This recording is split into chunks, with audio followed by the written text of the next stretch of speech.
علم حدیث جیسے عالم کے لفظی معنی جاننے والا، ویسے ہی حدیث کے لفظی معنی کہی ہوئی بات۔ حدیث کے لفظی معنی کہی ہوئی، لیکن جیسے عالم کے لفظی معنی پر اگر ہم سے رک جائیں تو ہر جیب کترے کو عالم ماننا پڑے گا، ویسے ہی اگر حدیث کے لفظی معنی پر ہم ٹھہر جائیں کہی ہوئی بات، تو پھر کسی کی بھی کہی ہوئی بات حدیث ہے نا۔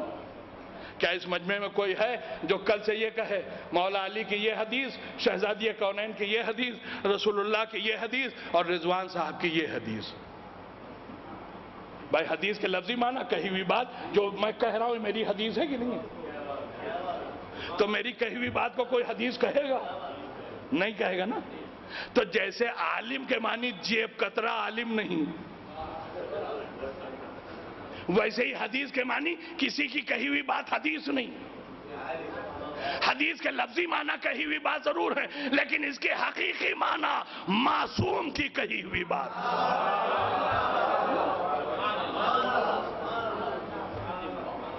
یہی تو ہوا نا۔ یا دوسرے لفظوں میں آسان زبان میں دنیا والوں کو سمجھانے کے لیے رسول اور آل رسول کی کہی ہوئی بات۔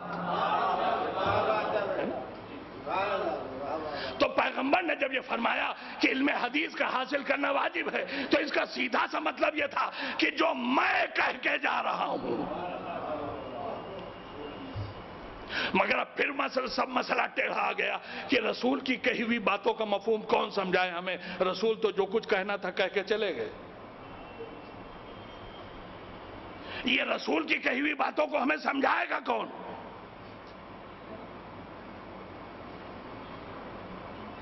اب دیکھیں ایک مثال دے رہا ہوں سمجھانے کے لیے۔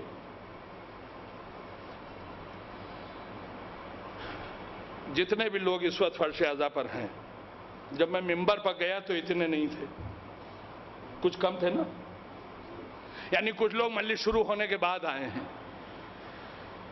مان لیے کوئی صاحب ہیں جو کسی مجبوری کے تحت بالکل نہیں آ سکے، لیکن انہیں فکر ہے کہ رضوان صاحب نے پڑھا کیا۔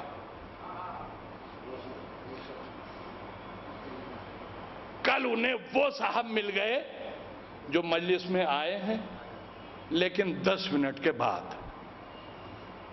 یہ مل گئے انہیں جو بیچارے آ نہیں پائے لیکن فکر ہے کہ میں نے پڑھا کیا۔ ان کا بھائی ذرا سنیے، کل آپ مجلس گئے تھے، کہاں؟ کہا یہ بتائیے رضوان صاحب نے پڑھا کیا؟ ان کا بھائی جب ہم پہنچے تو وہ یہ کہہ رہے تھے۔ غور کر رہے ہیں نا آپ؟ ان کا جب آپ پہنچے تو یہ کہہ رہے تھے، کیا مطلب؟ ان کا بھائی تھوڑی سی دیر ہو گئی تھی۔ کہنے لگے جب آپ دیر سے پہنچے تو آپ ہمارے مطلب کے نہیں ہیں، اس لیے کہ آپ کے پہنچنے سے پہلے انہوں نے کچھ کہہ دیا تو آپ وہ جانتے ہی نہیں، تو ہمیں کیا بتائیں گے؟ آپ ہمارے مطلب کے نہیں ہیں۔ اچھا دیکھیں، کچھ لوگ ایسے ہیں جو میرے بھی آنے سے پہلے سے موجود تھے یہاں، لیکن میں نے آدھا گھنٹہ قریب مجلس پڑھی تھی، ایک بچہ آیا اور مجھ سے پہلے سے بھی آ کے بیٹھے ہوئے حضرات میں سے کسی ایک کے بغل میں آ کے بیٹھ گیا چپکے سے، اور اس نے یوں ہلکا سا اشارہ دے کے، اب جو انہوں نے گھوم کے دیکھا کیا ہے تو ان کا امی بلا رہی ہیں۔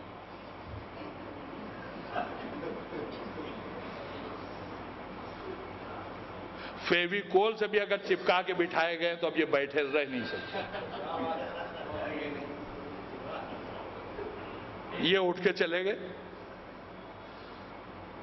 اب دوسرے دن یہ مل گئے انہیں جو بیچارے کسی وجہ سے بالکل نہیں آ پائے تھے۔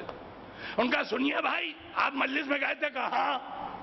کہا ذرا یہ بتائیے رضوان صاحب نے پڑھا کیا؟ کہا بھائی جب تک ہم رہے کر رہے کا مطلب؟ ابھی جب آپ مجلس میں گئے تو کیا بیچ سے اٹھ گئے؟ کہا ہاں بھائی کچھ ضروری کام پڑ گیا تھا۔ تو ان کا آپ بھی ہمارے مطلب کے نہیں ہیں۔ ہم نے دیکھا انہوں نے 2 کو ریجیکٹ کیا، پہلے ایک سے کہا آپ ہمارے مطلب کے نہیں اس لیے کہ آپ دیر سے گئے تھے، آج دوسرے کو ریجیکٹ کر دیا آپ ہمارے مطلب کے نہیں اس لیے کہ بیچ سے اٹھ گئے تھے۔ ہم نے کہا بھائی آپ کے مطلب کا ہے کون؟ کہا ہمیں فکر اس کی ہے کہ رضوان صاحب نے کہا کیا، یہ وہ ہیں جو دیر سے گئے اور وہ ہیں جو بیچ سے چلے گئے، تو جب یہ بیچ سے چلے گئے وہ دیر میں آئے تو پوری تقریر ہمیں ان دونوں میں سے کوئی نہ بتا پائے گا، ہمیں وہی تقریر بتا سکتا ہے جو شروع سے آخر تک مولانا کی تقریر میں رہا ہو۔ رسول نے کہا میری کہی ہوئی باتوں کا علم حاصل کرنا واجب ہے، تب ظاہر سے بات ہے نبی کی کہی ہوئی باتوں کا علم وہ نہیں دے سکتا جو 40 سال کے بعد اسلام لایا۔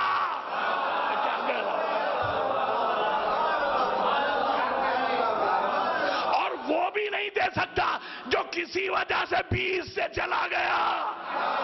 بھائی اب اس سے زیادہ میں وضاحت نہیں کر سکتا۔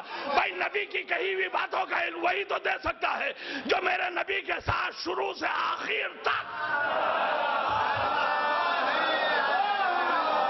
بھائی خدا کی قسم، جو شروع سے آخر تک میرے نبی کے ساتھ ساتھ رہا ہو۔ اور دیکھیں جب کوئی بہت زیادہ ساتھ دینے لگتا ہے تو اس کے لیے ایک محاورہ استعمال ہوتا ہے سائے کی طرح، کہتے ہیں یا نہیں؟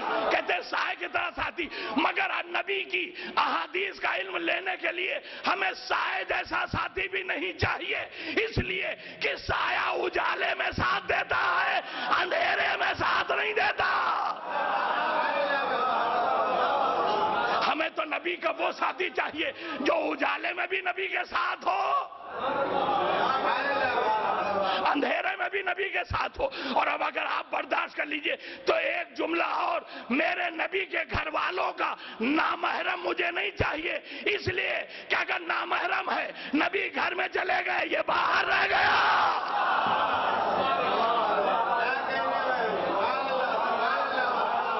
ہمیں تو نبی کے گھر والوں کا محرم چاہیے، اگر یہ نبی گھر میں جائے تو نبی کے ساتھ ساتھ یہ بھی گھر میں چلا جائے۔ میں آپ کو حق اور ایمان کی قسم دے کے پوچھتا ہوں، بتائیے اس میں یار بھائی اللہ علی کوئی ہے؟ ایک صلوات بھیجیے ذرا محمد والا۔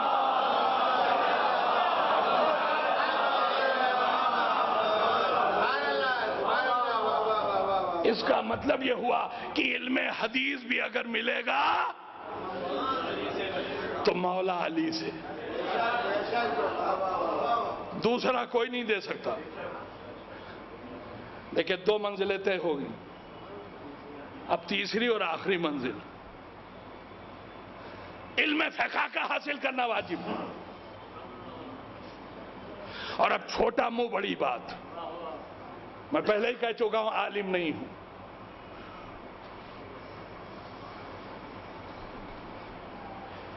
فقہ بذات خود کوئی علم نہیں ہے۔ لفظوں کو آپ نے غور فرمایا؟ بذات خود فقہ کوئی علم نہیں ہے۔ فقہ نام ہے قرآنی آیات اور احادیث رسول کے نچوڑ کا، وہ باتیں جو قرآن اور احادیث سے ہم نہ سمجھ پائیں اسے ہمارے معصومین نے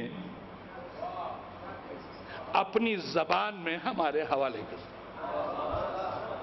قرآن نے کیا کہا، احادیث رسول نے کیا فرمایا، معصومین نے دونوں کو نچوڑ کے ہمارے سامنے جو چیز رکھی اسی کا نام ہے فقہ۔ تو قرآن کا نچوڑ، احادیث کا نچوڑ، اس کا نام ہے فقہ۔ اچھا قرآن مجید میں کتنی آیتیں ہیں؟ 6666۔ دیکھیں ایسے ہی پوچھ پوچھ کے میں نے یاد کیا ہے، میں نے پہلے کہہ دیا میں عالم نہیں ہوں، ممبر کا سہارا لے کے ایسے سوالات کرتا ہوں، سمجھدار پبلک جواب دیتی، میں اسے یاد کر لیتا ہوں، یہ ہے بات۔